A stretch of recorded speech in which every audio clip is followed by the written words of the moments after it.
ਨਮਸਕਾਰ, ਆਦਾਬ, ਸਤਿ ਸ੍ਰੀ ਅਕਾਲ। ਚੈਨਲ ਪੰਜਾਬੀ ਦੇਖ ਰਹੇ ਸਾਰੇ ਹੀ ਦਰਸ਼ਕਾਂ ਦਾ ਸਵਾਗਤ ਹੈ। ਮੈਂ ਹਰਦਿਪਿੰਦਰ ਕੌਰ ਤੇ ਹਾਜ਼ਰ ਹਾਂ ਲੈ ਕੇ ਦੇਸ਼ ਵਿਦੇਸ਼ ਅਤੇ ਪ੍ਰਵਾਸੀਆਂ ਨਾਲ ਜੁੜੀਆਂ ਕੁਝ ਖਾਸ ਖਬਰਾਂ। ਸਭ ਤੋਂ ਪਹਿਲਾਂ ਨਜ਼ਰ ਮਾਰ ਲੈਂਦੇ ਹਾਂ ਅਹਿਮ ਸੁਰਖੀਆਂ ਤੇ। ਰੂਸ ਖਿਲਾਫ ਕਾਰਵਾਈ ਲਈ ਅੰਤਰਰਾਸ਼ਟਰੀ ਅਦਾਲਤ ਪੁੱਜਾ ਯੂਕਰੇਨ। 7-8 ਮਾਰਚ ਨੂੰ ਹੋਵੇਗੀ ਅਦਾਲਤ 'ਚ ਸੁਣਵਾਈ।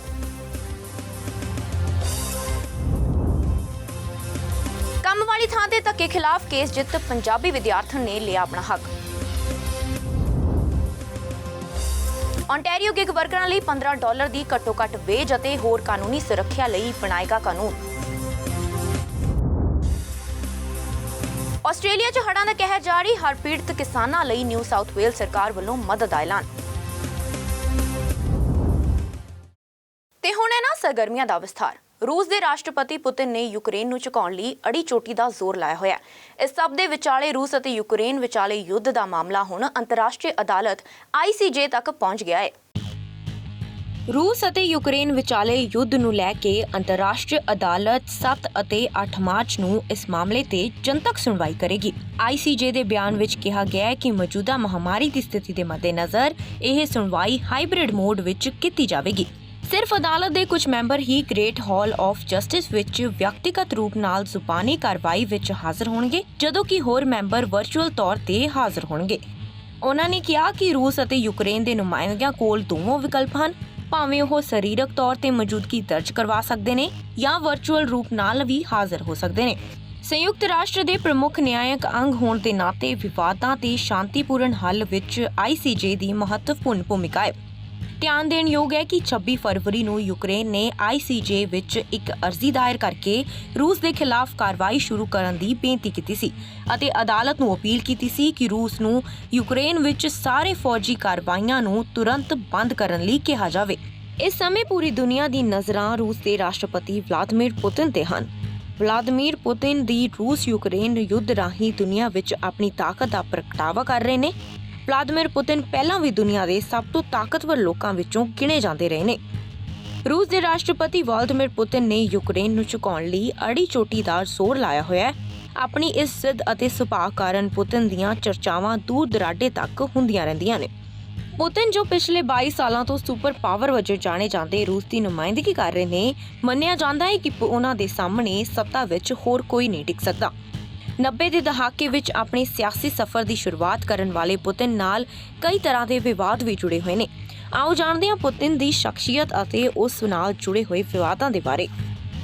ਪੁਤਿਨ ਦਾ ਜਨਮ 7 ਅਕਤੂਬਰ 1952 ਨੂੰ ਸੇਂਟ ਪੀਟਰਸਬਰਗ, ਰੂਸ ਵਿੱਚ ਹੋਇਆ ਸੀ। ਪੁਤਿਨ ਨੇ ਕਾਨੂੰਨ ਦੀ ਪੜ੍ਹਾਈ ਸੇਂਟ ਪੀਟਰਸਬਰਗ ਸਟੇਟ ਯੂਨੀਵਰਸਿਟੀ, ਰੂਸ ਤੋਂ ਅਨਾਤੋਲੀ ਸੋਬਾਚਾਕ ਦੀ ਦੇਖਰੇਖ ਵਿੱਚ ਕੀਤੀ ਸੀ, ਜਿਸ ਤੋਂ ਬਾਅਦ 15 ਸਾਲ ਦੇ ਪੁਤਿਨ ਨੇ ਰਾਜ ਸੁਰੱਖਿਆ ਕਮੇਟੀ ਵਿੱਚ ਬਤੌਰ ਫੋਰਨ ਇੰਟੈਲੀਜੈਂਸ ਅਫਸਰ ਦੀ ਭੂਮਿਕਾ ਨਿਭਾਈ। ਇਹ ਸੋਵੀਅਤ ਯੂਨੀਅਨ ਦੀ ਇੱਕ ਖੁਫੀਆ ਏਜੰਸੀ ਹੁੰਦੀ ਸੀ ਅਤੇ ਪੁਤਿਨ ਉਸ ਦੇ ਜਾਸੂਸ ਹੋਇਆ ਕਰਦੇ ਸਨ। ਪੁਤਿਨ ਦਾ ਸਿਆਸੀ ਸਫ਼ਰ 1990 ਵਿੱਚ ਸ਼ੁਰੂ ਹੋਇਆ, ਜਦੋਂ ਉਹ ਲੈਫਟੀਨੈਂਟ ਕਰਨਲ ਦੇ ਰੈਂਕ ਦੇ ਨਾਲ KGB ਤੋਂ ਇਸਤੀਫਾ ਦੇ ਕੇ ਰੂਸ ਪਰਤ ਆਏ। 1990 ਵਿੱਚ ਪੁਤਿਨ ਦਾ ਸਿਆਸਤ ਵੱਲ ਰੁਝਾਨ ਉਦੋਂ ਵਧਣ ਲੱਗਿਆ ਜਦੋਂ ਉਹ ਸੇਂਟ ਪੀਟਰਸਬਰਗ ਦੇ ਮੇਅਰ ਅਨਾਤੋਲੀ ਸੋਬਾਚਾਕ ਦੇ ਟਾਪ ਅਸਿਸਟੈਂਟ ਅਤੇ ਸਲਾਹਕਾਰ ਬਣੇ। ਅਨਾਤੋਲੀ ਸੋਬਾਚਾਕ ਦਾ ਭਰੋਸਾ ਜਿੱਤ ਕੇ 1994 ਦੇ ਵਿੱਚ ਪੁਤਿਨ ਰੂਸ ਦੇ ਪਹਿਲੇ ਡਿਪਟੀ ਮੇਅਰ ਵੀ ਬਣੇ ਅਤੇ 1997 ਦੇ ਵਿੱਚ ਪੁਤਿਨ FSB ਏਜੰਸੀ ਦੇ ਚੇਅਰਮੈਨ ਬਣ ਗਏ। 1999 ਦੇ ਵਿੱਚ ਬੋਰਿਸ ਯੈਲਤਸਿਨ ਰੂਸ ਦੇ ਰਾਸ਼ਟਰਪਤੀ ਸਨ ਅਤੇ ਅਗਸਤ 1999 ਨੂੰ ਯੈਲਤਸਿਨ ਵੱਧ ਰਹੇ ਅੰਦਰੂਨੀ ਦਬਾਅ ਕਰਕੇ ਆਪਣੇ ਅਹੁਦੇ ਤੋਂ ਇਸਤੀਫਾ ਦੇ ਗਏ। ਉਹਨਾਂ ਦੀ ਜਗ੍ਹਾ ਪੁਤਿਨ ਨੂੰ ਐਕਟਿਵ ਪ੍ਰੈਜ਼ੀਡੈਂਟ ਨਿਯੁਕਤ ਕੀਤਾ ਗਿਆ, ਜਿਸ ਦਾ ਮਤਲਬ ਇਹ ਸੀ ਕਿ ਆਉਣ ਵਾਲੀਆਂ ਚੋਣਾਂ ਤੱਕ ਪੁਤਿਨ ਰੂਸ ਦੇ ਪ੍ਰੈਜ਼ੀਡੈਂਟ ਹੋਣਗੇ। ਫਿਰ ਜਦੋਂ ਸੰਨ 2000 ਦੇ ਵਿੱਚ ਦੁਬਾਰਾ ਚੋਣਾਂ ਹੋਈਆਂ ਤਾਂ ਪੁਤਿਨ ਰੂਸ ਦੇ ਰਾਸ਼ਟਰਪਤੀ ਬਣੇ, ਜਿੱਥੇ 2004 ਤੱਕ ਉਹ ਰਾਸ਼ਟਰਪਤੀ ਬਣੇ ਰਹੇ। 2004 ਦੇ ਵਿੱਚ ਮੁੜ ਤੋਂ ਪੁਤਿਨ ਨੂੰ ਰਾਸ਼ਟਰਪਤੀ ਚੁਣਿਆ ਗਿਆ। ਦੱਸ ਦਈਏ ਕਿ ਰੂਸ ਦਾ ਕਾਨੂੰਨ ਇਹ ਕਹਿੰਦਾ ਹੈ ਕਿ ਕੋਈ ਵੀ ਵਿਅਕਤੀ 2 ਵਾਰ ਤੋਂ ਬਾਅਦ ਰਾਸ਼ਟਰਪਤੀ ਨਹੀਂ ਰਹਿ ਸਕਦਾ ਅਤੇ ਪੁਤਿਨ 2 ਵਾਰ ਰਾਸ਼ਟਰਪਤੀ ਅਹੁਦੇ ਦਾ ਆਨੰਦ ਲੈ ਚੁੱਕੇ ਸਨ। ਕਾਨੂੰਨ ਦੇ ਅਨੁਸਾਰ ਉਹ ਤੀਜੀ ਵਾਰ ਰਾਸ਼ਟਰਪਤੀ ਚੋਣ ਨਹੀਂ ਲੜ ਸਕਦੇ ਸੀ, ਪਰ ਫਿਰ ਵੀ ਸਾਲ 2008 ਦੇ ਵਿੱਚ ਦਿਮਿਤਰੀ ਮੈਦਵੇਵ ਨੂੰ ਰੂਸ ਦਾ ਰਾਸ਼ਟਰਪਤੀ ਬਣਾਇਆ ਗਿਆ ਅਤੇ ਸੱਤਾ ਤੇ ਬਣੇ ਰਹਿਣ ਲਈ ਪੁਤਿਨ ਪ੍ਰਧਾਨ ਮੰਤਰੀ ਬਣੇ। ਪਰ ਇਹਨਾਂ ਪੁਤਿਨ ਨੂੰ ਮਨਜ਼ੂਰ ਨਹੀਂ ਸੀ ਅਤੇ ਹਰ ਹਿੱਲੇ ਰਾਸ਼ਟਰਪਤੀ ਬਣਨ ਦੀ ਹੋੜ ਹਜੇ ਵੀ ਮਨ ਵਿੱਚ ਲੱਗੀ ਹੋਈ ਸੀ। ਫਿਰ ਜਦੋਂ ਦੁਬਾਰਾ 2012 ਵਿੱਚ ਰਾਸ਼ਟਰਪਤੀ ਲਈ ਚੋਣ ਹੋਈ ਤਾਂ ਪੁਤਿਨ ਨੇ ਸ਼ਾਤਰ ਦਿਮਾਗ ਦੀ ਵਰਤੋਂ ਕਰਦਿਆਂ ਰਾਸ਼ਟਰਪਤੀ ਦੀ ਕੁਰਸੀ ਹਾਸਲ ਕੀਤੀ। ਜਿਸ ਤੋਂ ਬਾਅਦ ਪੁਤਿਨ ਤੇ ਧੋਖਾਧੜੀ ਦੇ ਇਲਜ਼ਾਮ ਵੀ ਲੱਗਦੇ ਰਹੇ। ਗੱਲ ਹੈਰਾਨ ਕਰਨ ਦੇਣ ਵਾਲੀ ਇਹ ਹੈ ਕਿ ਜੇਕਰ ਕਾਰਜਕਾਲ ਹੀ 2 ਵਾਰ ਦਾ ਹੈ ਤਾਂ ਪੁਤਿਨ ਇੰਨੇ ਸਾਲਾਂ ਤੋਂ ਵਾਰ-ਵਾਰ ਜਿੱਤ ਕਿਵੇਂ ਰਹੇ ਨੇ ਅਤੇ ਸੱਤਾ ਵਿੱਚ ਕਿੱਦਾਂ ਬੈਠ ਰਹੇ ਨੇ। ਪੁਤਿਨ ਦਾ ਕਾਰਜਕਾਲ 2018 ਤੋਂ ਲੈ ਕੇ 2024 ਤੱਕ ਸੀ, ਜੋ ਕਿ ਰੂਸੀ ਕਾਨੂੰਨ ਮੁਤਾਬਕ ਵੀ ਗਲਤ ਹੈ। ਸਾਲ 2020 ਦੇ ਵਿੱਚ ਪੁਤਿਨ ਨੇ ਰੂਸ ਦੇ ਸੰਵਿਧਾਨ ਵਿੱਚ ਇੱਕ ਇਤਿਹਾਸਕ ਬਦਲਾਅ ਕੀਤਾ ਹੈ, ਜਿਸ ਦੇ ਚੱਲਦਿਆਂ ਕੋਈ ਵੀ ਪ੍ਰੈਜ਼ੀਡੈਂਟ ਹੁਣ 2 ਦੀ ਜਗ੍ਹਾ 4 ਵਾਰ ਦੇ ਕਾਰਜਕਾਲ 'ਚ ਸੱਤਾ 'ਚ ਰਹਿ ਸਕਦਾ ਹੈ। ਇਹ ਤਬਦੀਲੀ ਕਾਰਨ ਹੀ ਪੁਤਿਨ ਦਾ ਕਾਰਜਕਾਲ ਹੁਣ 2024 ਦੀ ਜਗ੍ਹਾ 2036 ਤੱਕ ਹੋ ਗਿਆ ਹੈ। ਪਰ ਦੂਜੇ ਪਾਸੇ ਰੂਸ ਦੇ ਲੋਕ ਇਸ ਨੂੰ ਅਤਿਆਚਾਰ ਸਮਝਦੇ ਨੇ, ਕਿਉਂਕਿ VOTING ਕੀਤੇ ਦਾ ਵੀ ਕੋਈ ਫਾਇਦਾ ਨਹੀਂ। ਪੁਤਿਨ ਹਰ ਚੀਜ਼ ਵਿੱਚ ਆਪਣੇ ਹੱਥੀ ਕੰਟਰੋਲ ਰੱਖਦੇ ਨੇ ਅਤੇ ਮਨਮਰਜ਼ੀ ਕਰਦੇ ਨੇ। ਕੋਈ ਨਹੀਂ ਜਾਣਦਾ ਕਿ ਪੁਤਿਨ ਕਿਸ ਵੇਲੇ ਕੀ ਫੈਸਲਾ ਕਰ ਦੇਣ ਅਤੇ ਉਹ ਲੋਕਾਂ ਦੇ ਹਿੱਤ ਵਿੱਚ ਹੋਵੇਗਾ ਜਾਂ ਨਹੀਂ। ਰੂਸ ਦਾ ਸਾਰਾ ਮੀਡੀਆ ਪੁਤਿਨ ਦੇ ਹੱਥ ਵਿੱਚ ਰਹਿੰਦਾ ਹੈ। ਲੋਕ ਉਹੀ ਦੇਖਦੇ ਨੇ ਜੋ ਪੁਤਿਨ ਉਹਨਾਂ ਨੂੰ ਵਿਖਾਉਣਾ ਚਾਹੁੰਦੇ ਨੇ। ਪੁਤਿਨ ਇਸ ਵੇਲੇ ਰੂਸ ਦੀ ਸਭ ਤੋਂ ਵੱਡੀ ਤਾਕਤ ਦੇ ਮਾਲਕ ਨੇ। ਪੁਤਿਨ ਦੇ ਅੱਗੇ ਕੋਈ ਵੀ ਆਵਾਜ਼ ਚੁੱਕਣ ਦੀ ਜੁਰਤ ਨਹੀਂ ਕਰ ਸਕਦਾ। ਜਿਸ ਕਿਸੇ ਨੇ ਵੀ ਪੁਤਿਨ ਅੱਗੇ ਖੜੇ ਹੋਣ ਦੀ ਹਿੰਮਤ ਕੀਤੀ ਹੈ, ਉਸ ਨੂੰ ਜੇਲ੍ਹ ਬੰਦ ਕਰ ਦਿੱਤਾ ਗਿਆ ਜਾਂ ਫਿਰ ਜਾਨੋਂ ਮਾਰ ਦਿੱਤਾ ਗਿਆ। ਦਰਅਸਲ ਪੁਤਿਨ ਨੂੰ ਲੋਕਤੰਤਰ ਦਾ ਸਨਮਾਨ ਕਰਨ ਵਾਲਾ ਨਹੀਂ ਬਲਕਿ ਤਾਨਾਸ਼ਾਹ ਮੰਨਿਆ ਜਾਂਦਾ ਹੈ। ਯੂਕਰੇਨ ਅਤੇ ਰੂਸ ਦੀ ਹਾਲ ਹੀ ਵਿੱਚ ਛਿੜੀ ਹੋਈ ਜੰਗ ਪੁਤਿਨ ਦੇ ਅੜੀਅਲ ਸੁਭਾਅ ਦੀ ਗਵਾਹੀ ਭਰਦੀ ਹੈ। Bureau report, channel Punjabi. ਗੱਲ ਕਰੀਏ ਕੈਨੇਡਾ ਦੀ ਤਾਂ ਕੈਨੇਡਾ ਜਿਹੇ ਮੁਲਕ ਵਿੱਚ ਵੀ ਵਰਕਰਾਂ ਨਾਲ ਧੱਕਾ ਹੋਣ ਦੀਆਂ ਖਬਰਾਂ ਸਾਹਮਣੇ ਆ ਰਹੀਆਂ ਨੇ। ਬਰੈਂਪਟਨ ਦੀ ਵਾਸੀ ਸਤਿੰਦਰ ਗਰੇਵਾਲ ਇੱਕ ਰੈਸਟੋਰੈਂਟ 'ਚ ਕੰਮ ਕਰਦੀ ਸੀ, ਜਿੱਥੇ 6 ਮਹੀਨੇ ਉਸ ਕੋਲੋਂ ਘੱਟ ਤਨਖਾਹ ਤੇ ਕੰਮ ਕਰਵਾਇਆ ਗਿਆ, ਪਰ ਹੁਣ ਉਹ ਕੇਸ ਜਿੱਤ ਗਈ ਹੈ, ਜਿਸ ਦੇ ਸਮਝੌਤੇ ਤਹਿਤ ਰੈਸਟੋਰੈਂਟ ਮਾਲਕ ਨੇ ਉਸ ਨੂੰ $16,000 ਦਾ ਭੁਗਤਾਨ ਕਰ ਦਿੱਤਾ ਹੈ। ਕੈਨੇਡਾ 'ਚ 22 ਸਾਲਾਂ ਦੀ ਪੰਜਾਬੀ ਵਿਦਿਆਰਥਣ ਸਤਿੰਦਰ ਕੌਰ ਗਰੇਵਾਲ ਨੂੰ ਪੀਲ ਰੀਜਨ ਦੇ ਇੱਕ ਰੈਸਟੋਰੈਂਟ 'ਚ $60 ਦੀ ਦਿਹਾੜੀ ਤੇ ਕੰਮ ਕਰਨ ਲਈ ਮਜਬੂਰ ਹੋਣਾ ਪੈ ਗਿਆ ਸੀ, ਪਰ ਹੁਣ ਉਹ ਕੇਸ ਜਿੱਤ ਗਈ ਹੈ, ਜਿਸ ਦੇ ਸਮਝੌਤੇ ਤਹਿਤ ਰੈਸਟੋਰੈਂਟ ਮਾਲਕ ਨੇ ਉਸ ਨੂੰ $16,000 ਦਾ ਭੁਗਤਾਨ ਕਰ ਦਿੱਤਾ ਹੈ। ਦੱਸ ਦਈਏ ਕਿ ਸਤਿੰਦਰ ਕੌਰ ਗਰੇਵਾਲ ਸਟੱਡੀ ਵੀਜ਼ਾ ਤੇ ਕੈਨੇਡਾ ਆਈ ਸੀ ਅਤੇ ਵੈਬ ਡਿਜ਼ਾਈਨਿੰਗ ਦਾ ਕੋਰਸ ਪੂਰਾ ਕੀਤਾ। ਇਸ ਤੋਂ ਬਾਅਦ ਉਸਨੇ ਵੱਡੇ ਸਟੋਰ 'ਚ ਕੰਮ ਕਰਨਾ ਸ਼ੁਰੂ ਕਰ ਦਿੱਤਾ, ਪਰ ਮਹਾਮਾਰੀ ਦੌਰਾਨ ਉਸ ਨੂੰ ਨੌਕਰੀ ਗਵਾਉਣੀ ਪਈ। ਫਿਰ ਸਤਿੰਦਰ ਨੂੰ ਪੀਲ ਰੀਜਨ ਦੇ ਰੈਸਟੋਰੈਂਟ 'ਚ ਨੌਕਰੀ ਮਿਲ ਗਈ ਅਤੇ ਇਸ ਤੋਂ ਇਲਾਵਾ ਉਸ ਨੂੰ PR ਲਈ ਚਿੱਠੀ ਵੀ ਮੁਹੱਈਆ ਕਰਵਾਈ ਗਈ। ਇਸੇ ਕਰਕੇ ਸਤਿੰਦਰ ਨੇ ਸਿਰਫ $60 ਦੀ ਦਿਹਾੜੀ ਤੇ ਕੰਮ ਕਰਨਾ ਮਨਜ਼ੂਰ ਕਰ ਲਿਆ। ਸਤਿੰਦਰ ਕੌਰ ਨੇ ਰੈਸਟੋਰੈਂਟ 'ਚ ਸਰਵਰ, ਕੁੱਕ, ਕਲੀਨਰ ਅਤੇ ਕੈਸ਼ੀਅਰ ਤੇ ਹਰ ਤਰ੍ਹਾਂ ਦੇ ਕੰਮ ਕੀਤੇ। ਨੌਕਰੀ ਸ਼ੁਰੂ ਹੋਣ ਤੋਂ 6 ਹਫ਼ਤੇ ਬਾਅਦ ਸਤਿੰਦਰ ਕੌਰ ਦੀ ਦਿਹਾੜੀ $100 ਰੋਜ਼ਾਨਾ ਕਰ ਦਿੱਤੀ ਗਈ, ਪਰ ਕੰਮ ਕਰਨ ਦਾ ਸਮਾਂ 12 ਘੰਟੇ ਹੋ ਗਿਆ। ਓਨਟਾਰੀਓ ਵਿੱਚ $14 ਪ੍ਰਤੀ ਘੰਟੇ ਦੀ ਘੱਟੋ-ਘੱਟ ਲੇਬਰ ਦਰ ਹੈ। ਇਸ ਦੇ ਹੋਣ ਦੇ ਬਾਵਜੂਦ ਵੀ ਉਹ $8 ਪ੍ਰਤੀ ਘੰਟਾ ਤੇ ਕੰਮ ਕਰ ਰਹੀ ਸੀ। 2020 ਦੇ ਵਿੱਚ ਮੇਰਾ ਸਟੱਡੀ ਪਰਮਿਟ ਖਤਮ ਹੋਇਆ ਸੀ, ਮੇਰੇ ਕੋਲੇ ਕੰਮ ਨਹੀਂ ਸੀ ਤੇ ਪੈਂਡੇਮਿਕ ਵਿੱਚ ਕਿਤੇ ਵੀ ਕੰਮ ਨਹੀਂ ਸੀ ਮਿਲ ਰਿਹਾ। ਤੇ ਜਦੋਂ ਮੈਂ ਇੱਥੇ ਚਾਰਟਰਡ ਮੈਂ ਮਾਲਟਨ ਰਹਿੰਦੇ ਸੀ ਤੇ ਅਸੀਂ ਮਾਲਟਨ ਵਾਲੇ ਚਾਰਟਰਡ ਦੇ ਵਿੱਚ ਗਏ ਤੇ ਇਹਨਾਂ ਦਾ ਪੁੱਛਿਆ ਵੀ ਤੁਹਾਡੇ ਕੋਲੇ ਕੰਮ ਹੈਗਾ। ਇਹ ਕਹਿੰਦੇ ਹੈਗਾ ਆ ਵੀ ਪੈਂਡੇਮਿਕ ਕਰਕੇ ਅਸੀਂ ਮਿਨੀਮਮ ਵੇਜ ਨਹੀਂ ਦਿੰਦੇ, ਅਸੀਂ ਤੁਹਾਨੂੰ $60 ਹੀ ਦਵਾਂਗੇ ਕਿ ਬਿਜ਼ਨਸ ਡਾਊਨ ਚੱਲਦਾ, ਪਰ ਹਾਂ ਅਸੀਂ ਤੁਹਾਡੀ PR ਦੇ ਵਿੱਚ ਮਦਦ ਕਰ ਦਾਂਗੇ, ਤੁਸੀਂ ਕੰਮ ਕਰੋ। ਸਾਰਿਆਂ ਨੂੰ ਹੀ ਪਤਾ ਕਿ ਆਪਾਂ ਇੱਥੇ PR ਦੇ ਲਈ ਆਏ ਆ ਤੇ ਮੈਂ ਕਿਹਾ ਵੀ ਓਕੇ ਕੋਈ ਗੱਲ ਨਹੀਂ, ਮੈਂ ਕੰਮ ਕਰ ਲਾਂਗੀ। ਇਹਨਾਂ ਨੇ ਮੈਨੂੰ 12 ਘੰਟਿਆਂ ਦੇ $60 ਤੇ ਕਿਹਾ ਵੀ ਤੁਸੀਂ ਕੰਮ ਕਰਨਾ ਆ। ਮੈਂ ਕੋਈ ਚੱਕਰ ਨਹੀਂ ਹੈਗਾ, ਤੁਸੀਂ PR ਸੈਲਫ ਕਰ ਦੇਣਾ ਤੇ ਨਾਲੇ ਕੰਮ ਵੀ ਮੈਨੂੰ ਚਾਹੀਦਾ ਸੀ ਕਿਉਂਕਿ ਪੈਂਡੇਮਿਕ ਵਿੱਚ ਕਿਤੇ ਵੀ ਕੰਮ ਨਹੀਂ ਸੀ ਮਿਲ ਰਿਹਾ। ਜੂਨ ਜੁਲਾਈ ਦੇ ਵਿੱਚ ਮਾਲਟਨ ਮਿਸੀਸਾਗਾ ਦੇ ਵਿੱਚ ਅਸੀਂ ਉੱਥੇ ਕੰਮ ਕੀਤਾ। ਮੈਂ 7 ਦਿਨ ਉੱਥੇ ਮੇਰੀ ਪੇ $60 ਸੀ। ਉਸ ਤੋਂ ਬਾਅਦ ਵਿੱਚ ਇਹਨਾਂ ਨੇ ਦੂਸਰੀ ਲੋਕੇਸ਼ਨ ਬਰੈਂਪਟਨ ਜੁਲਾਈ 28, 2020 ਦੇ ਵਿੱਚ ਓਪਨ ਕੀਤੀ ਸੀ। ਇੱਥੇ ਉਹਨਾਂ ਨੇ ਮੈਨੂੰ ਕਿਹਾ ਕਿ ਤੈਨੂੰ ਆਪਾਂ $100 12 ਘੰਟਿਆਂ ਦਾ ਤੇ ਕਿਉਂਕਿ ਇਹ ਲੋਕੇਸ਼ਨ 16 ਘੰਟੇ ਖੁੱਲਦੀ ਆ ਤੇ ਉਸ ਤੋਂ ਉੱਪਰ ਜੇ ਤੇਰਾ ਇੱਕ ਵੀ ਘੰਟਾ ਜ਼ਿਆਦਾ ਹੁੰਦਾ ਤਾਂ ਤੈਨੂੰ ਅਸੀਂ ਉਹਦਾ $8 ਪੇ ਕਰਾਂਗੇ। ਚਲੋ ਸਾਰਾ ਸਹੀ ਹੋਇਆ, ਲੋਕੇਸ਼ਨ ਓਪਨ ਹੋਈ। ਮੈਂ ਭਾਂਡੇ ਧੋਣ ਤੋਂ ਲੈ ਕੇ ਵਾਸ਼ਰੂਮ ਸਾਫ਼ ਕਰਨ ਤੱਕ, ਕੈਸ਼ੀਅਰ ਦਾ ਕੰਮ, ਕਿਚਨ ਦੇ ਵਿੱਚ ਕੁਕਿੰਗ ਦਾ ਕੰਮ, ਸਾਰਾ ਕੁਝ ਕੀਤਾ। ਆਪਦੇ ਜਨਮ ਦਿਨ, ਆਪਦੇ ਦਿਨ ਤਿਉਹਾਰ ਸਾਰੇ ਮੈਂ ਇਹਨਾਂ ਦੇ ਨਾਲ ਬਿਨਾਂ ਛੁੱਟੀ ਕੱਢੇ ਆ। 2 ਵਾਰ ਮੈਂ ਬਿਮਾਰ ਹੋਈਆਂ, 1 ਵਾਰ ਮੈਂ 45 ਘੰਟੇ ਇੱਥੇ ਇਹਨਾਂ ਦੇ ਵਾਸ਼ਰੂਮ 'ਚ ਗਿਰੀ ਰਹੀ। ਕਿਸੇ ਨੂੰ ਪਤਾ ਵੀ ਨਹੀਂ ਸੀ ਕਿ ਮੈਂ ਵਾਸ਼ਰੂਮ ਦੇ ਵਿੱਚ ਗਿਰੀ ਹੋਈ ਆ। ਜਦੋਂ ਇਹਨਾਂ ਨੇ ਦੇਖਿਆ, ਸਾਰਾ ਬੈਗ ਚੈੱਕ ਕੀਤੀ, ਫਿਰ ਇਹਨਾਂ ਨੂੰ ਪਤਾ ਲੱਗਿਆ ਕਿ ਮੈਂ ਵਾਸ਼ਰੂਮ 'ਚ ਗਿਰੀ ਹੋਈ ਆ। ਚਲੋ ਇਹਨਾਂ ਨੇ ਮੈਨੂੰ ਘਰ ਭੇਜਤਾ। ਸੈਕਿੰਡ ਟਾਈਮ ਮੈਂ ਇੱਥੇ 2.5 ਘੰਟੇ ਇੱਥੇ ਕਾਊਂਟਰ ਦੇ ਪਿੱਛੇ ਗਿਰੀ ਰਹੀ ਆ। ਕੋਈ ਕਸਟਮਰ ਆ ਕੇ ਇਹਨਾਂ ਨੂੰ ਦੱਸ ਰਿਹਾ ਵੀ ਤੁਹਾਡੀ ਕੁੜੀ ਇੱਥੇ ਗਿਰੀ ਪਈ ਆ। ਫਿਰ ਇਹਨਾਂ ਨੇ ਮੈਨੂੰ ਘਰੇ ਛੱਡਿਆ ਤੇ ਉਸ ਤੋਂ ਬਾਅਦ ਡਾਕਟਰ ਨੇ ਮੈਨੂੰ 5 ਦਿਨ ਦੀ ਛੁੱਟੀ ਦਿੱਤੀ ਤੇ ਇਹਨਾਂ ਨੇ ਮੇਰੀ ਛੁੱਟੀ ਅਪਰੂਵ ਨਹੀਂ ਕੀਤੀ। ਇਹਨਾਂ ਨੇ ਮੈਨੂੰ 5 ਦਿਨ ਸੱਦਿਆ। ਕਿਉਂ? ਕਿਉਂਕਿ ਰੈਸਟੋਰੈਂਟ ਬਿਜ਼ੀ ਸੀ। ਮੈਂ 25 ਦਸੰਬਰ 2020 ਨੂੰ ਆਪਣਾ ਵਰਕ ਪਰਮਿਟ ਅਪਲਾਈ ਕੀਤਾ ਸੀ ਤੇ ਮੈਂ ਉਸੇ ਰਾਤ ਇਹਨਾਂ ਨੂੰ ਕੰਮ ਖਤਮ ਕਰਨ ਤੋਂ ਬਾਅਦ 'ਚ ਪੁੱਛਿਆ ਕਿ ਅੰਕਲ ਤੁਸੀਂ ਮੇਰਾ ਪੇਰੋਲ ਸਟਾਰਟ ਕਰ ਦਿਓ ਤੇ ਮੈਨੂੰ ਮੇਰੀ ਮਿਨੀਮਮ ਵੇਜ ਦੇਣੀ ਸ਼ੁਰੂ ਕਰ ਦਿਓ। ਉਹਨਾਂ ਨੇ ਮੈਨੂੰ ਸਾਫ਼ ਜਵਾਬ ਦਿੱਤਾ, ਉਹ ਕਹਿੰਦੇ ਨਾ ਅਸੀਂ ਤੇਰੀ ਪੀਆਰ ਹੈਲਪ ਕਰਨੀ ਆ, ਤੈਨੂੰ ਕੋਈ ਪ੍ਰੋਬਲਮ ਹੈ ਤੂੰ ਕੰਮ ਛੱਡ ਦੇ ਕਿਤੇ ਹੋਰ ਲੱਭ ਲੈ ਜਾਂ ਤੂੰ ਸਾਲ ਹੋਰ ਕੰਮ ਕਰ। ਜਿਨ੍ਹਾਂ ਨੂੰ ਮੇਰਾ 8 ਮਹੀਨੇ ਜਾਂ 7 ਮਹੀਨਿਆਂ ਵਿੱਚ ਕੰਮ ਨਹੀਂ ਦਿਖਿਆ, ਤੁਹਾਨੂੰ ਲੱਗਦਾ ਕਿ ਉਹਨਾਂ ਨੂੰ ਸਾਲ ਦੇ ਵਿੱਚ ਹੋਰ ਕੰਮ ਦਿਖ ਜਾਣਾ ਸੀ? ਤਾਂ ਮੇਰਾ ਡਿਸੀਜਨ ਇਹ ਸੀ ਕਿ ਮੈਂ ਕੰਮ ਛੱਡ ਰਹੀ ਹਾਂ। ਮੈਂ ਕਿਹਾ ਓਕੇ ਮੈਂ ਕੰਮ ਛੱਡ ਰਹੀ ਹਾਂ, ਤੁਸੀਂ ਪੀਆਰ ਦੇ ਪੇਪਰ ਨਹੀਂ ਦੇਣੇ ਨਾ ਦਿਓ, ਪਰ ਮੇਰੀ ਮਿਨੀਮਮ ਵੇਜ ਜਿੰਨੀ ਬਣਦੀ ਆ ਤੁਸੀਂ ਉਨੀ ਦਿਓ। ਉਹਨਾਂ ਨੇ ਸਾਫ਼ ਜਵਾਬ ਦਿੱਤਾ ਕਿ ਅਸੀਂ ਨਹੀਂ ਦੇਣੀ, ਤੂੰ ਜੋ ਮਰਜ਼ੀ ਕਰ ਲਾ। ਕੱਲੇ ਹੋਣ ਦੇ ਕਰਕੇ ਮੈਨੂੰ ਨਹੀਂ ਸੀ ਪਤਾ ਕਿ ਮੈਂ ਕੀ ਕਰ ਸਕਦੀ ਹਾਂ, ਪਰ ਹੌਲੀ ਹੌਲੀ ਜਦੋਂ ਮੈਂ NSN ਦਾ ਪੇਜ ਦੇਖਿਆ ਤਾਂ ਮੈਨੂੰ ਪਤਾ ਲੱਗਿਆ ਕਿ ਆਪਾਂ ਆਪਣੇ ਹੱਕਾਂ ਲਈ ਲੜ ਸਕਦੇ, ਪਰ ਥੋੜੇ ਪ੍ਰੂਫ ਹੋਣੇ ਚਾਹੀਦੇ ਨੇ। ਐਟਲੀਸਟ ਮੇਰਾ ਉਹਨਾਂ ਦੇ ਕੋਲ ਜੇ ਅਸੀਂ ਮਿਨੀਮਮ ਵੇਜ ਤੇ ਦੇਖਿਆ ਜਾਵੇ ਤਾਂ ਮੇਰਾ $32,000 ਦਾ ਮੈਂ ਕੰਮ ਕੀਤਾ, ਜਿਹਦੇ ਵਿੱਚੋਂ ਕਿ ਉਹਨਾਂ ਨੇ ਮੈਨੂੰ $14,000 ਦਿੱਤਾ, 18,000 ਹਾਲੇ ਵੀ ਪੈਂਡਿੰਗ ਆ। ਸਾਨੂੰ ਲੱਗਦਾ ਇੰਪਲੋਇਰ ਕਹਿੰਦਾ ਵੀ ਇਹ ਸਟੂਡੈਂਟ ਆ, ਅਸੀਂ ਉਹਨੂੰ ਡਿਪੋਰਟ ਕਰਾ ਦਾਂਗੇ, ਇਹ ਕਰ ਦਾਂਗੇ, ਏਦਾਂ ਕੁਝ ਨਹੀਂ ਆ। ਜਦੋਂ ਤੱਕ ਅਸੀਂ ਡਰਦੇ ਆ ਉਹ ਸਾਨੂੰ ਡਰਾਉਂਦੇ ਆ। ਸਾਨੂੰ ਆਵਾਜ਼ ਖੜੀ ਕਰਨ ਦੀ ਲੋੜ ਆ ਤਾਂ ਜੋ ਸਾਰਿਆਂ ਨੂੰ ਪਤਾ ਲੱਗੇ ਤੇ ਇਹਨਾਂ ਅੱਗੇ ਚਾਰਟਰ ਡਰ ਗਿਆ ਅਜੇ ਕਾਲਰ ਤੇ ਸ਼ਵੇਤਾ ਕਾਲਰ ਨੂੰ ਪਤਾ ਲੱਗੇ ਸਟੂਡੈਂਟ ਚੁੱਪ ਰਹਿਣ ਵਾਲੇ ਨਹੀਂ ਹੈਗੇ। ਹਾਲਾਂਕਿ ਉਹਨਾਂ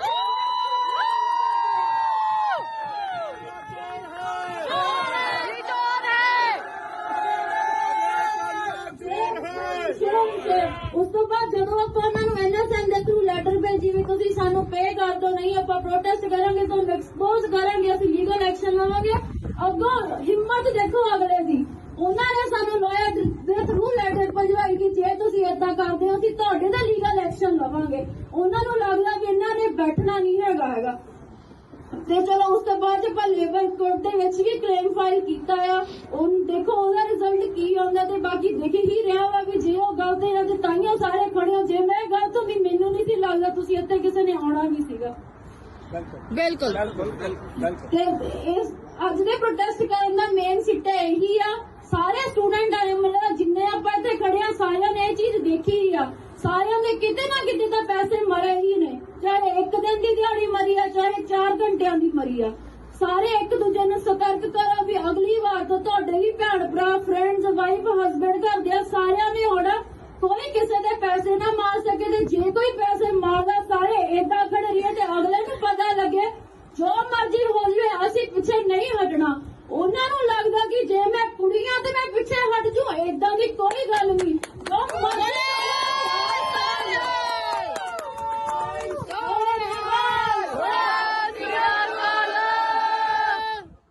ਕੁੜੀਆਂ ਇਸ ਅੱਜ ਵੀ ਪ੍ਰੋਟੈਸਟ ਵਿੱਚ ਦੇਖਿਆ ਜਾ ਸਕਦਾ ਕਿ ਆਪਣੀਆਂ ਭੈਣਾਂ ਬਹੁਤ ਘੱਟ ਆਈਆਂ, ਕਿਉਂਕਿ ਉਹਨਾਂ ਨੂੰ ਕਰੈਕਟਰ ਸਰਟੀਫਿਕੇਟ ਦੇ ਦਿੱਤੇ ਜਾਂਦੇ ਆ। ਸਾਰਿਆਂ ਦੀ ਆਪਦੀ ਪਰਸਨਲ ਲਾਈਫ ਆ, ਜੋ ਕੋਈ ਮਰਜ਼ੀ ਕਰੇ ਸਾਨੂੰ ਕੋਈ ਨਹੀਂ ਰੋਕ ਸਕਦਾ।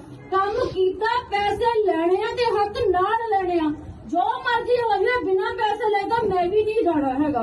ਸਾਰੇ ਮੇਰੇ ਨਾਲ ਖੜੋ, ਮੈਂ ਵੀ ਤੁਹਾਡੇ ਸਾਰਿਆਂ ਦੇ ਨਾਲ ਆ। ਕੁਝ ਵੀ ਹੁੰਦਾ ਆਪਾਂ ਖੜੇ ਆ, ਬੰਦੇ ਨੂੰ ਮਜਬੂਰ ਕਰ ਦਿਆ ਕਿ ਬੰਦਾ ਸੁਸਾਈਡ ਕਰ ਲਵੇ। ਮੇਰੇ ਫਰੈਂਡਸ ਨੂੰ ਪਤਾ ਕਿ ਉਹਨਾਂ ਨੇ ਮੈਨੂੰ ਕਿਹੜੇ ਹਾਲਾਤਾਂ ਚੋਂ ਕੱਢਿਆ।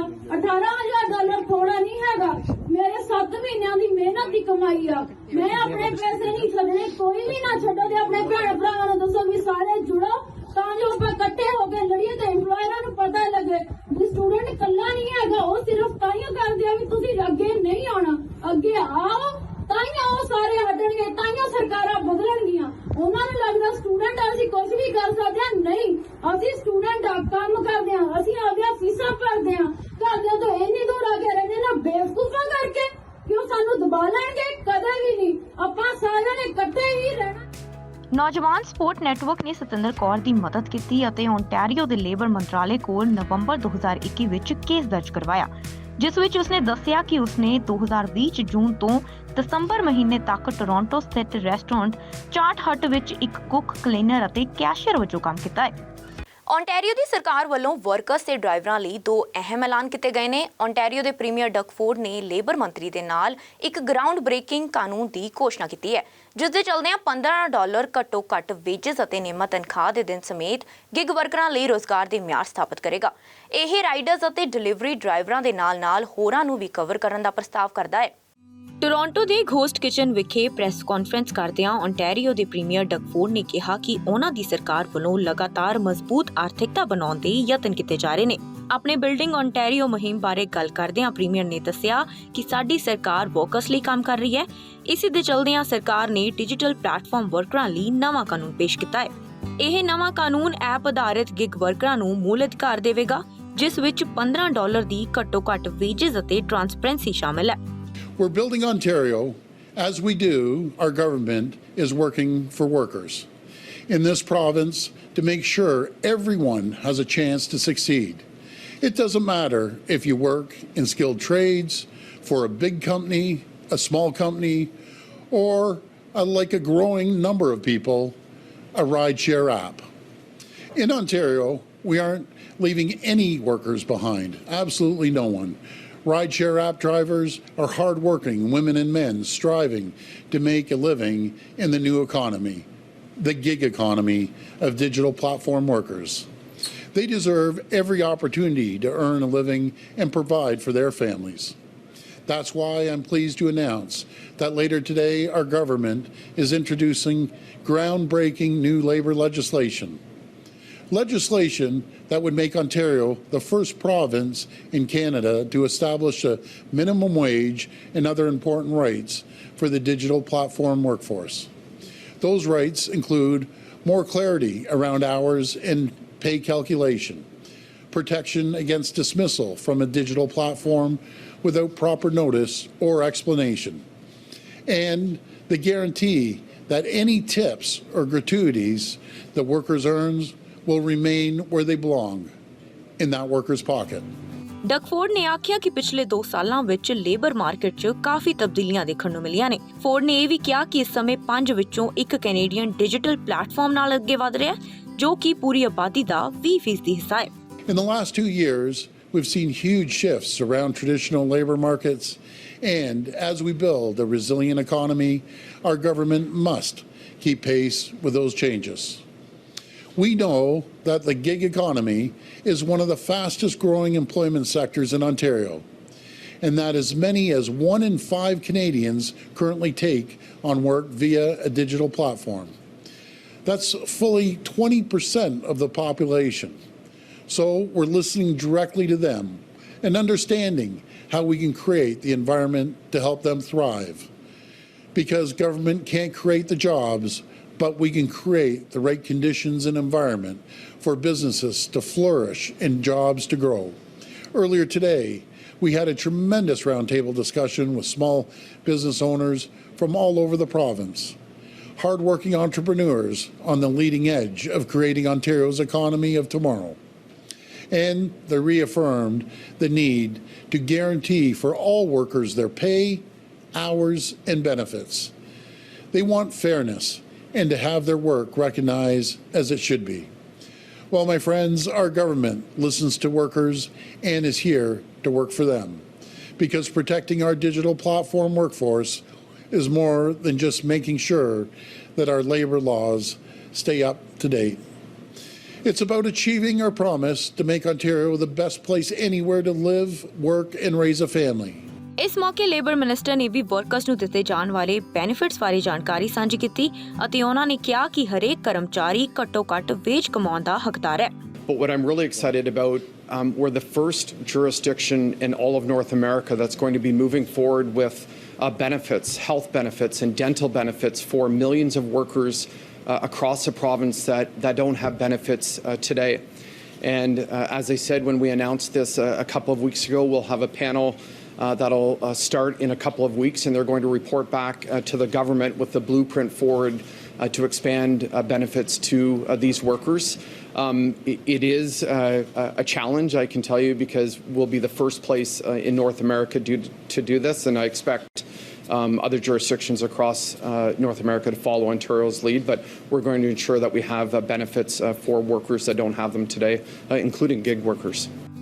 ਦੱਸ ਦਈਏ ਕਿ ਇਹ ਪ੍ਰਸਤਾਵਿਤ ਕਾਨੂੰਨ ਜੂਨ ਵਿੱਚ ਓਨਟਾਰੀਓ ਦੀਆਂ ਚੋਣਾਂ ਤੋਂ ਸਿਰਫ 3 ਮਹੀਨੇ ਪਹਿਲਾਂ ਆਇਆ ਹੈ, ਜੋ ਕਿ ਗਿਗ ਵਰਕਰਾਂ ਨੂੰ ਓਨਟਾਰੀਓ ਵਿੱਚ ਕੰਮ ਨਾਲ ਸੰਬੰਧਿਤ ਵਿਵਾਦਾਂ ਨੂੰ ਹੱਲ ਕਰਨ ਦਾ ਵੀ ਅਧਿਕਾਰ ਦਿੰਦਾ ਹੈ। Bureau report, channel Punjabi. Ontario ਦੀ ਸਰਕਾਰ ਵੱਲੋਂ 13 ਮਾਰਚ ਤੋਂ ਲਾਗੂ ਲਾਇਸੈਂਸ ਪਲੇਟ ਸਟਿੱਕਰਾਂ ਅਤੇ ਰਿਨਿਊਅਲ ਦੀਆਂ ਫੀਸਾਂ ਨੂੰ ਖਤਮ ਕਰਨ ਦੇ ਐਲਾਨ ਤੋਂ ਬਾਅਦ ਹੁਣ ਪੀਲ ਰੀਜਨ ਪੁਲਿਸ ਨੇ ਲਾਇਸੈਂਸ ਪਲੇਟ ਸਟਿੱਕਰ ਰਿਫੰਡ ਨਾਲ ਜੁੜੇ ਟੈਕਸਟ ਮੈਸੇਜ ਘੁਟਾਲੇ ਦੀ ਚੇਤਾਵਨੀ ਦਿੱਤੀ ਹੈ। ਇਸ ਸੰਬੰਧੀ ਪੁਲਿਸ ਨੇ ਟਵਿੱਟਰ ਤੇ ਟੈਕਸਟ ਘਪਲੇ ਦਾ ਇੱਕ ਸਕਰੀਨਸ਼ਾਟ ਵੀ ਪੋਸਟ ਕੀਤਾ ਹੈ, ਜੋ ਕਿ ਉਹਨਾਂ ਦੇ ਇੱਕ ਫਾਲੋਅਰ ਦੁਆਰਾ ਭੇਜਿਆ ਗਿਆ ਸੀ। ਕਈ ਲੋਕਾਂ ਵੱਲੋਂ ਓਨਟਾਰੀਓ ਦੀ ਸਰਕਾਰੀ ਏਜੰਸੀ ਤੋਂ ਹੋਣ ਦਾ ਦਾਅਵਾ ਕਰਨ ਵਾਲੇ ਕਿਸੇ ਵਿਅਕਤੀ ਵੱਲੋਂ ਟੈਕਸਟ ਸੁਨੇਹੇ ਪ੍ਰਾਪਤ ਕਰਨ ਦੀ ਰਿਪੋਰਟ ਕਰਨ ਤੋਂ ਬਾਅਦ ਪੁਲਿਸ ਨੇ ਲੋਕਾਂ ਨੂੰ ਲਾਇਸੈਂਸ ਪਲੇਟ ਸਟਿੱਕਰ ਰਿਫੰਡ ਨਾਲ ਜੁੜੇ ਇੱਕ ਘੁਟਾਲੇ ਬਾਰੇ ਚੇਤਾਵਨੀ ਜਾਰੀ ਕੀਤੀ ਹੈ। ਪੀਲ ਰੀਜਨ ਪੁਲਿਸ ਨੇ ਕੁਝ ਲੋਕਾਂ ਨੂੰ ਭੇਜੇ ਟੈਕਸਟ ਸੁਨੇਹੇ ਦੀ ਇੱਕ ਫੋਟੋ ਟਵੀਟ ਕੀਤੀ ਹੈ, ਜਿਸ ਵਿੱਚ ਉਹਨਾਂ ਨੂੰ ਕਿਹਾ ਗਿਆ ਹੈ ਕਿ ਉਹ ਆਪਣੀ ਲਾਇਸੈਂਸ ਪਲੇਟ ਸਟਿੱਕਰ ਰਿਫੰਡ ਪ੍ਰਾਪਤ ਕਰਨ ਲਈ ਸ਼ਾਮਲ ਕੀਤੇ ਲਿੰਕ ਤੇ ਕਲਿੱਕ ਕਰਨ।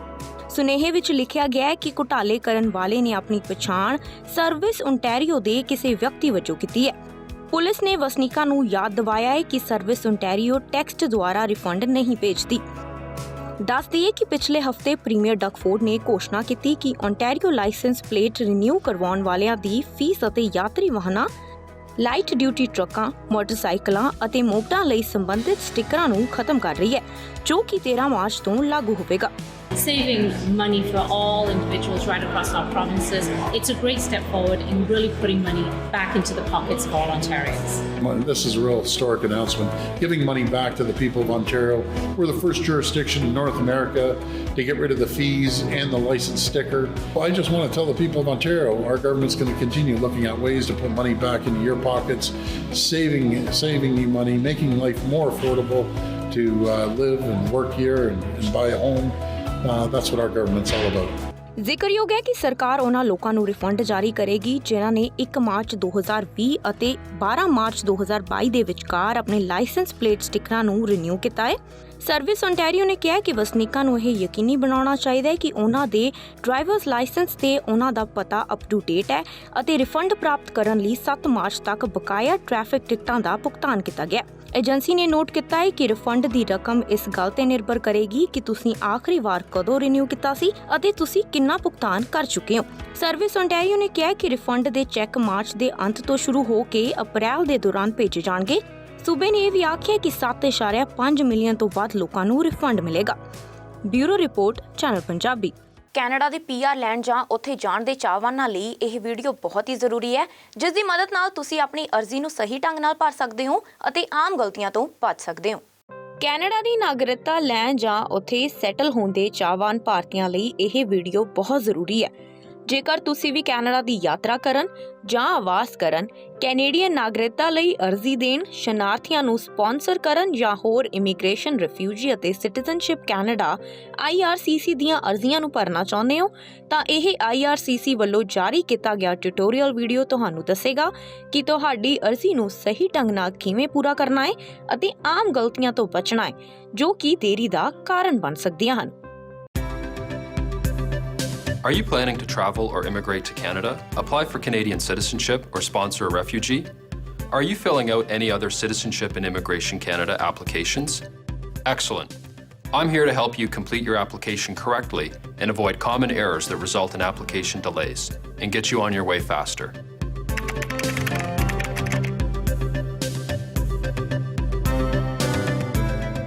Hi. My name is David, and I work for Citizenship and Immigration Canada, or CIC. We get thousands of applications each year from people around the world. It seems that Canada is a popular place. What you may not know is that many applications we receive are incomplete. Sometimes, applicants don't fill out their applications in full, or they send applications that are missing some of the documents we need. Others forget to sign their forms. In all of these cases, we have to return the applications without processing them. Unfortunately, this means that valuable time is lost while applicants resubmit their applications to us and wait for them to be processed. I'm here to help you save time and worries. Watch carefully as I walk you through the most common mistakes that applicants make. Feel free to pause the video at any time to check your form and materials. Press play again when you're ready to continue. And don't forget, the Video Center on our website has other useful tutorials to help you complete your application, so be sure to take a look. Let's start with filling out your application. All of our applications are available online. The best way to fill out your form is on your computer. It's easier to read and process.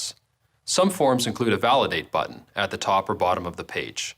If your form has this feature, make sure to click the button once you've completed the form. This will tell you if you've filled out all sections.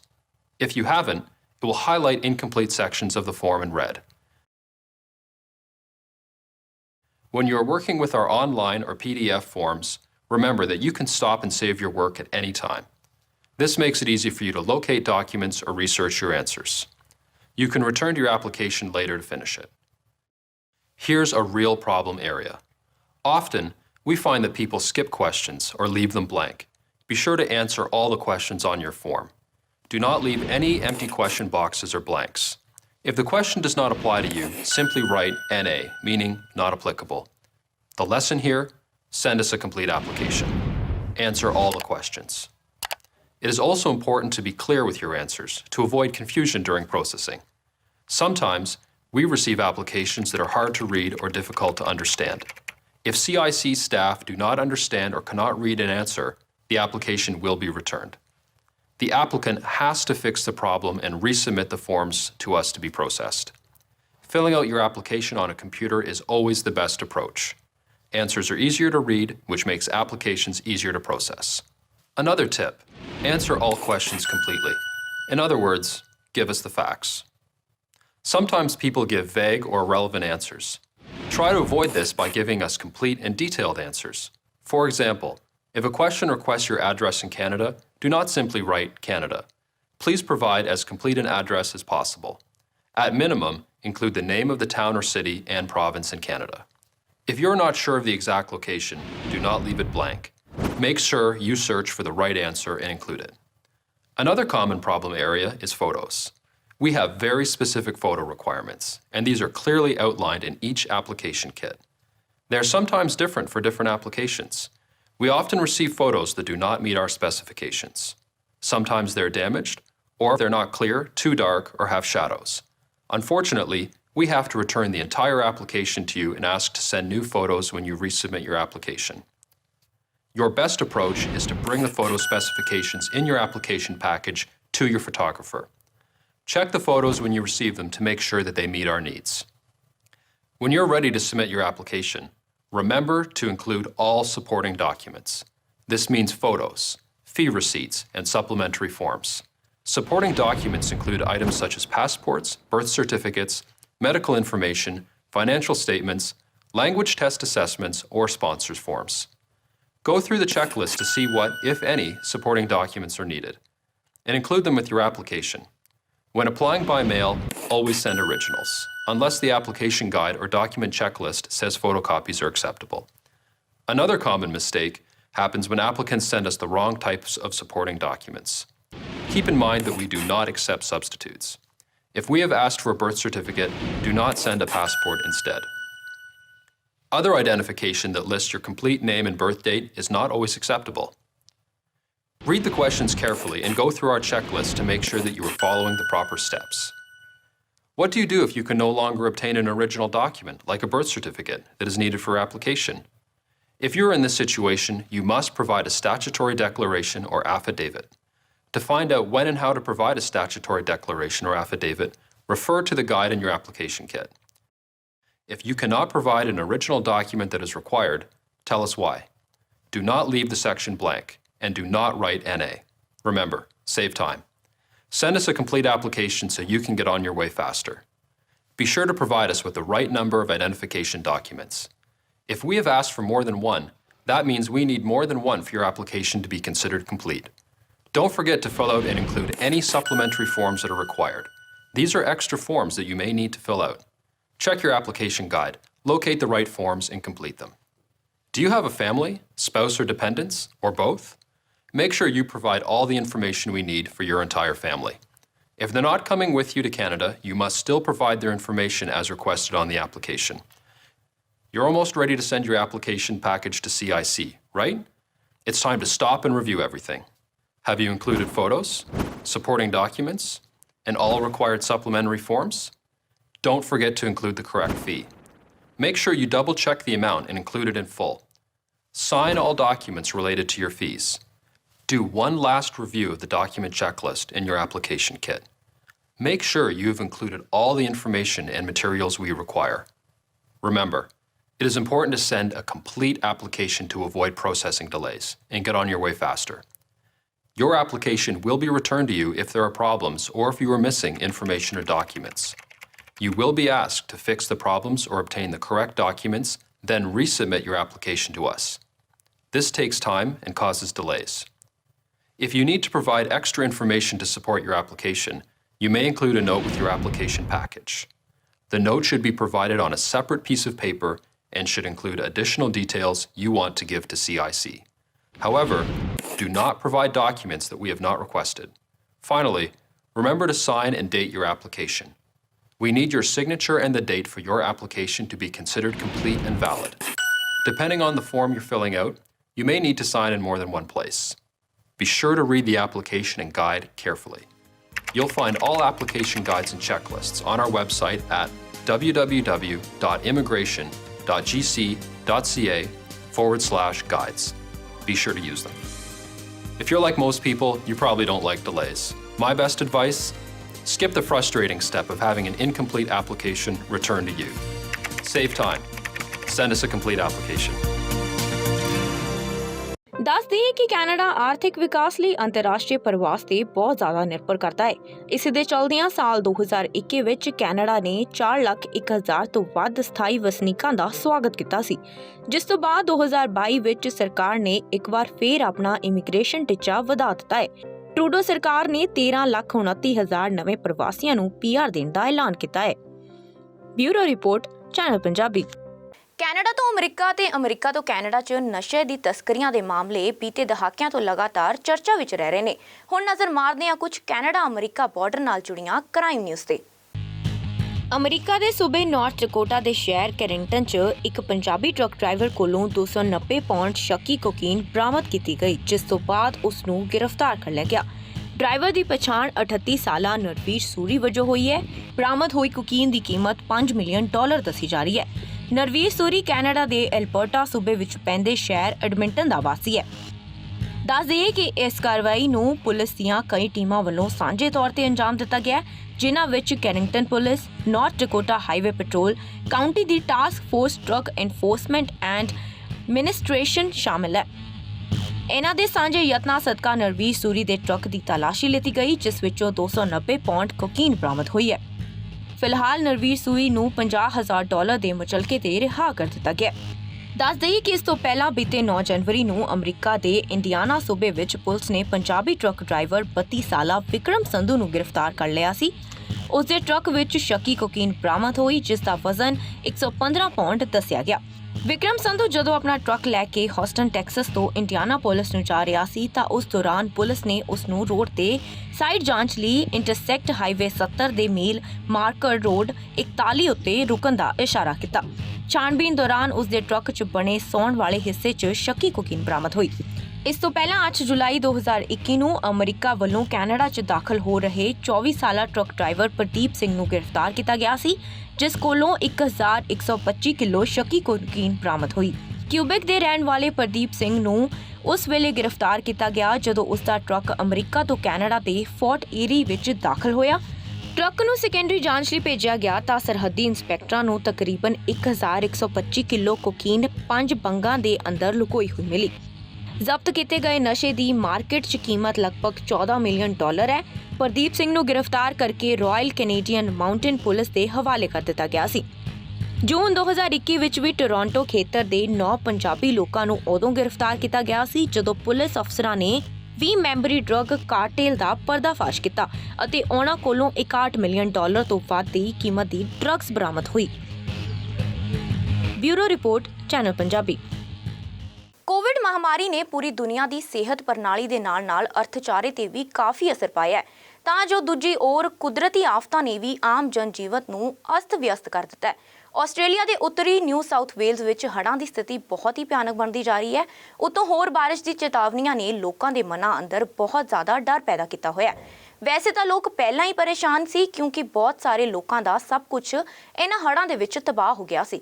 ਇਸੇ ਦੇ ਚਲਦਿਆਂ agriculture minister ਨੇ ਸੂਬੇ ਭਰ ਵਿੱਚ ਹੜ੍ਹਾਂ ਦੀ ਸਥਿਤੀ ਕਾਰਨ ਪ੍ਰਭਾਵਿਤ ਹੋਏ ਕਿਸਾਨਾਂ ਦੀ ਮਦਦ ਲਈ ਇੱਕ ਨੰਬਰ ਜਾਰੀ ਕੀਤਾ ਹੈ। ਭਿਆਨਕ ਮੌਸਮ ਦੇ ਮੱਦੇਨਜ਼ਰ ਆਸਟ੍ਰੇਲੀਆ ਦੇ ਉੱਤਰੀ ਨਿਊ ਸਾਊਥ ਵੇਲਜ਼ 'ਚ ਹਾਲਾਤ ਹਜੇ ਵੀ ਨਾਜ਼ੁਕ ਨੇ। ਰਿਪੋਰਟਾਂ ਮੁਤਾਬਕ ਗੋਲਡਨ ਕੋਸਟ ਵਿੱਚ ਹੜ੍ਹਾਂ ਦੇ ਕਾਰਨ ਹਾਲਾਤਾਂ ਨੂੰ ਅਜੇ ਵੀ ਕਾਬੂ ਕਰਨ ਦੀ ਕੋਸ਼ਿਸ਼ ਕੀਤੀ ਜਾ ਰਹੀ ਹੈ ਤੇ ਇਹਨਾਂ ਹੜ੍ਹਾਂ ਕਾਰਨ ਹੋਣ ਵਾਲਾ ਨੁਕਸਾਨ 2017 ਦੇ ਚੱਕਰਵਾਤੀ ਤੂਫਾਨ ਡੈਬੀ ਤੋਂ ਵੀ ਵੱਧ ਦੱਸਿਆ ਜਾ ਰਿਹਾ ਹੈ। ਐਗਰੀਕਲਚਰ ਮਿਨਿਸਟਰ ਡਗਲਰ ਨੇ ਸੂਬੇ ਭਰ ਵਿੱਚ ਹੜ੍ਹਾਂ ਦੀ ਸਥਿਤੀ ਕਾਰਨ ਪ੍ਰਭਾਵਿਤ ਹੋਏ ਕਿਸਾਨਾਂ ਦੀ ਮਦਦ ਦੇ ਹਿੱਤ ਵਿੱਚ ਇੱਕ ਨੰਬਰ ਜਾਰੀ ਕੀਤਾ ਹੈ। 1800-814-647 ਨੰਬਰ ਨੂੰ ਜਾਰੀ ਕਰਦਿਆਂ ਮਿਨਿਸਟਰ ਨੇ ਕਿਹਾ ਕਿ ਆਪਾਤਕਾਲੀਨ ਸਥਿਤੀਆਂ ਵਿੱਚ ਇਸ ਹੌਟਲਾਈਨ ਨੰਬਰ ਉੱਪਰ ਸੰਪਰਕ ਕੀਤਾ ਜਾ ਸਕਦਾ ਹੈ ਅਤੇ ਜਾਨਵਰਾਂ ਆਦਿ ਲਈ ਮਦਦ ਮੰਗੀ ਜਾ ਸਕਦੀ ਹੈ। ਉਹਨਾਂ ਨੇ ਇਹ ਵੀ ਕਿਹਾ ਕਿ ਸੂਬਾ ਸਰਕਾਰ ਦਾ ਹੈਲਪਲਾਈਨ ਨੰਬਰ 137788 ਵੀ ਚੱਲ ਰਿਹਾ ਹੈ ਅਤੇ ਇਸ ਉੱਪਰ ਕੀਤੀ ਗਈ ਕਾਲ ਨੂੰ ਵੀ ਸਿੱਧੇ ਤੌਰ ਤੇ ਸਹਾਇਤਾ ਕੇਂਦਰ ਆਦਿ ਨਾਲ ਜੋੜਿਆ ਜਾਂਦਾ ਹੈ। ਐਗਰੀਕਲਚਰ ਮਿਨਿਸਟਰ ਨੇ ਕਿਹਾ ਕਿ ਸੂਬੇ ਭਰ ਵਿੱਚ ਇਸ ਸਮੇਂ ਹੜ੍ਹਾਂ ਦੀ ਸਥਿਤੀਆਂ ਦੌਰਾਨ ਹੜ੍ਹ ਪੀੜਤਾਂ ਲਈ ਅਸਥਾਈ ਤੌਰ ਤੇ 22 ਕੈਂਪ ਲਗਾਏ ਗਏ ਨੇ, ਜਿੱਥੇ ਹੜ੍ਹਾਂ ਮਾਰੇ ਖੇਤਰਾਂ ਵਿੱਚ ਵਿਅਕਤੀਆਂ ਨੂੰ ਕੱਢ ਕੇ ਲਿਆਇਆ ਜਾ ਰਿਹਾ ਹੈ ਅਤੇ ਜੀਵਨ ਦੀ ਬੁਨਿਆਦੀ ਸਹੂਲਤਾਂ ਦਿੱਤੀਆਂ ਜਾ ਰਹੀਆਂ ਨੇ। ਦੂਜੀ ओर ਨਿਊ ਸਾਊਥ ਵੇਲਜ਼ ਦੇ ਪ੍ਰੀਮੀਅਰ ਨੇ ਸੰਕਟ ਤੋਂ ਪ੍ਰਭਾਵਿਤ ਵਸਨੀਕਾਂ ਨੂੰ ਇਵੈਕੂਏਸ਼ਨ ਨਿਰਦੇਸ਼ਾਂ ਦਾ ਪਾਲਨ ਕਰਨ ਦੀ ਅਪੀਲ ਕੀਤੀ ਹੈ। 40,000 ਲੋਕਾਂ ਨੂੰ ਪ੍ਰਭਾਵਿਤ ਕਰਨ ਵਾਲੇ ਇਵੈਕੂਏਸ਼ਨ ਆਦੇਸ਼ਾਂ ਦੇ ਅਧੀਨ 26 ਖੇਤਰ ਨੇ ਅਤੇ ਹੋਰ 3 ਲੱਖ ਲੋਕਾਂ ਨੂੰ ਪ੍ਰਭਾਵਿਤ ਕਰਨ ਵਾਲੀਆਂ 5 ਵਾਧੂ ਇਵੈਕੂਏਸ਼ਨ ਚੇਤਾਵਨੀਆਂ ਹਨ। We've all seen the devastating images of people in the flood zones in the northern rivers. We've seen people stranded on roofs for hours. We have seen children being rescued. We're seeing people stranded on bridges. But importantly as well, we're also seeing a community come together in supporting one another to get everyone through. And that is the spirit of the people in the Northern Rivers and right across our state. We will be doing everything, continue to do everything that we can to get everybody to safety and get these communities right across our state back on their feet as quickly as possible. We've done that in the past. We've done that as a state together, and we will do it again. I want to thank our SES volunteers, our SES personnel, the 550 working around the clock to get people to safety. And importantly to provide that care and support as we move through this difficult time. Also the RFS, the police force, everyone coming together, but ultimately as well, our community. Volunteers right across the board. That spirit of service is coming out and we are witnessing it and seeing it firsthand. And that is the spirit that will continue to get our state through this difficult time. We've seen, as you've seen, as we've all seen, the flood rivers in Lismore last night are reaching 2 metres above a record high. These images are devastating and distressing. We've seen 1,000 flood rescues so far, 6,000 calls for assistance. Today, currently, there are 26 evacuation orders in place, 26 evacuation orders affecting 40,000 people. If there is an evacuation order in place, please follow the instructions and leave. Unless it is not safe to do so, and if you are unsure, please contact the SES on 132 500. In addition to that, we have 5 evacuation warnings in place. Now, these evacuation warnings affect over 300,000 people in the north. 300,000 people are currently impacted by an evacuation warning, and if an evacuation warning has been issued, please follow the instructions. If you can leave safely, please do so. Please do not wait. Please gather your belongings and please follow the instructions from the SES. As we've said yesterday, this is an unprecedented event simply because you've been in a flood-prone area in the past and have not experienced well, you may have experienced events. They are not at this scale, and simply because a flood in the past has not affected you, that does not mean that this flood will as well. So please follow the instructions. If those orders are in place, please evacuate. ਜ਼ਿਕਰਯੋਗ ਹੈ ਕਿ Australia ਦੇ ਪ੍ਰਧਾਨ ਮੰਤਰੀ Scott Morrison corona positive ਪਾਏ ਜਾਣ ਤੋਂ ਬਾਅਦ ਕੁਆਰੰਟੀਨ ਹੋ ਗਏ ਨੇ। ਉਹਨਾਂ ਵੱਲੋਂ ਹੜ੍ਹ ਪੀੜਤ ਪ੍ਰਭਾਵਿਤ ਇਲਾਕਿਆਂ ਵਿੱਚ ਮਦਦ ਕਰਨ ਵਾਲੇ ਲੋਕਾਂ ਦਾ ਆਪਣੇ ਸੋਸ਼ਲ ਮੀਡੀਆ ਅਕਾਊਂਟ ਤੇ ਧੰਨਵਾਦ ਕੀਤਾ ਗਿਆ। Bureau report, channel Punjabi. Inter government platform of climate change IPCC ਵੱਲੋਂ ਆਪਣੀ 6ਵੀਂ ਮੁਲਾਂਕਣ ਰਿਪੋਰਟ ਜਾਰੀ ਕੀਤੀ ਗਈ ਹੈ।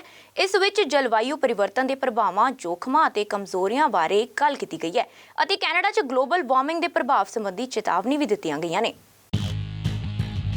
ਮੌਸਮ ਬਦਲਾਅ ਬਾਬਤ ਜਨਤਕ ਹੋਈ ਨਵੀਂ ਰਿਪੋਰਟ ਅਨੁਸਾਰ ਕੈਨੇਡਾ ਦੇ ਪੱਛਮੀ ਇਲਾਕੇ ਵਿੱਚ ਜੰਗਲੀ ਅੱਗ ਤੋਂ ਲੈ ਕੇ ਪੂਰਬੀ ਇਲਾਕੇ ਵਿੱਚ ਸੀ ਫੂਡ ਦੇ ਘਟੇ ਉਤਪਾਦਨ ਤੱਕ ਗਲੋਬਲ ਵਾਰਮਿੰਗ ਦਾ ਪ੍ਰਭਾਵ ਕੈਨੇਡੀਅਨ ਆਰਥਿਕਤਾ ਨੂੰ ਪ੍ਰਭਾਵਿਤ ਕਰਨਾ ਸ਼ੁਰੂ ਕਰ ਚੁੱਕਾ ਹੈ। International panel on climate change IPCC ਵੱਲੋਂ ਮੌਸਮੀ ਬਦਲਾਅ ਦੇ ਅਸਰ, ਵਾਤਾਵਰਣ ਨੂੰ ਅਨੁਕੂਲ ਢਾਲਣ ਅਤੇ ਕਮਜ਼ੋਰੀਆਂ ਬਾਰੇ ਨਵੀਂ ਰਿਪੋਰਟ ਜਨਤਕ ਕੀਤੀ ਗਈ ਹੈ। ਸਿਆਸੀ ਨੀਤੀ ਘਾੜਿਆਂ ਲਈ ਤਿਆਰ ਕੀਤੀ ਗਈ ਇਸ ਰਿਪੋਰਟ ਵਿੱਚ ਕੈਨੇਡਾ ਲਈ ਖਤਰੇ ਦੀ ਘੰਟੀ ਵੱਜਦੀ ਸੁਣਾਈ ਦੇ ਸਕਦੀ ਹੈ। ਰਿਪੋਰਟ ਅਨੁਸਾਰ 1983 ਤੋਂ ਬਾਅਦ ਮੌਸਮੀ ਬਦਲਾਅ ਦੇ ਪ੍ਰਭਾਵ ਕਾਰਨ ਕੈਨੇਡਾ ਦੀ ਲਾਗਤ ਵਧ ਰਹੀ ਹੈ। $0.4 ਬਿਲੀਅਨ ਦੀ ਸਾਲਾਨਾ ਔਸਤ ਤੋਂ ਵੱਧ ਕੇ ਇਹ ਹੁਣ $1.9 ਮਿਲੀਅਨ ਹੋ ਗਈ ਹੈ। ਇਹ ਰਿਪੋਰਟ 2 ਸਾਲ ਦੇ ਸਮੇਂ ਵਿੱਚ 330 ਵਿਗਿਆਨੀਆਂ ਦੇ ਯਤਨਾਂ ਨਾਲ ਤਿਆਰ ਹੋਈ ਹੈ। ਹਾਲਾਂਕਿ ਇਸ ਵਿੱਚ ਗ੍ਰੀਨ ਹਾਊਸ ਗੈਸਾਂ ਦੇ ਵੱਧ ਰਹੇ ਪੱਧਰਾਂ ਦਾ ਵਿਸ਼ੇਸ਼ ਤੌਰ ਤੇ ਕੈਨੇਡਾ ਦੇ ਪ੍ਰਭਾਵ ਦਾ ਅਧਿਐਨ ਨਹੀਂ ਕੀਤਾ ਗਿਆ। ਨੈਚੁਰਲ ਰਿਸੋਰਸਸ ਕੈਨੇਡਾ ਵਰਗੀਆਂ ਏਜੰਸੀਆਂ ਦੀ ਰਿਸਰਚ ਦਾ ਹਵਾਲਾ ਦਿੰਦਿਆਂ ਰਿਪੋਰਟ ਬਰੀਫਿੰਗ ਵਿੱਚ ਲਿਖਿਆ ਹੈ ਕਿ ਜੰਗਲੀ ਅੱਗ ਕੈਨੇਡਾ ਲਈ ਪ੍ਰਮੁੱਖ ਖਤਰਿਆਂ ਵਿੱਚੋਂ ਇੱਕ ਹੈ। 2016 ਦੀ ਇੱਕ ਰਿਪੋਰਟ ਦਾ ਹਵਾਲਾ ਦਿੰਦਿਆਂ ਇਹ ਰਿਪੋਰਟ ਕਹਿੰਦੀ ਹੈ ਕਿ ਕੈਨੇਡਾ ਵਿੱਚ ਜੰਗਲੀ ਅੱਗ ਨੂੰ ਕਾਬੂ ਕਰਨ ਦਾ ਸਾਲਾਨਾ ਖਰਚਾ $1 ਬਿਲੀਅਨ ਤੱਕ ਪਹੁੰਚ ਸਕਦਾ ਹੈ। ਫੈਡਰਲ ਸਰਕਾਰ ਮੁਤਾਬਕ ਪਿਛਲੇ ਇੱਕ ਦਹਾਕੇ ਵਿੱਚ 6 ਸਾਲਾਂ ਵਿੱਚ ਇਹ ਲਾਗਤ ਇਸ ਪੱਧਰ ਤੇ ਪਹੁੰਚ ਚੁੱਕੀ ਹੈ। ਰਿਪੋਰਟ ਦਾ ਅਨੁਮਾਨ ਹੈ ਕਿ 2028 ਤੱਕ ਜੰਗਲੀ ਅੱਗਾਂ, ਕੀੜਿਆਂ ਅਤੇ ਹੋਰ ਮੌਸਮੀ ਬਦਲਾਅ ਦੇ ਕਾਰਕਾਂ ਕਾਰਨ ਹੋਣ ਵਾਲੇ ਜੰਗਲ ਦੇ ਨੁਕਸਾਨ ਕਰਕੇ ਕੈਨੇਡਾ ਨੂੰ ਸਾਲਾਨਾ $459 ਬਿਲੀਅਨ ਦਾ ਵਾਧੂ ਖਰਚਾ ਆਵੇਗਾ।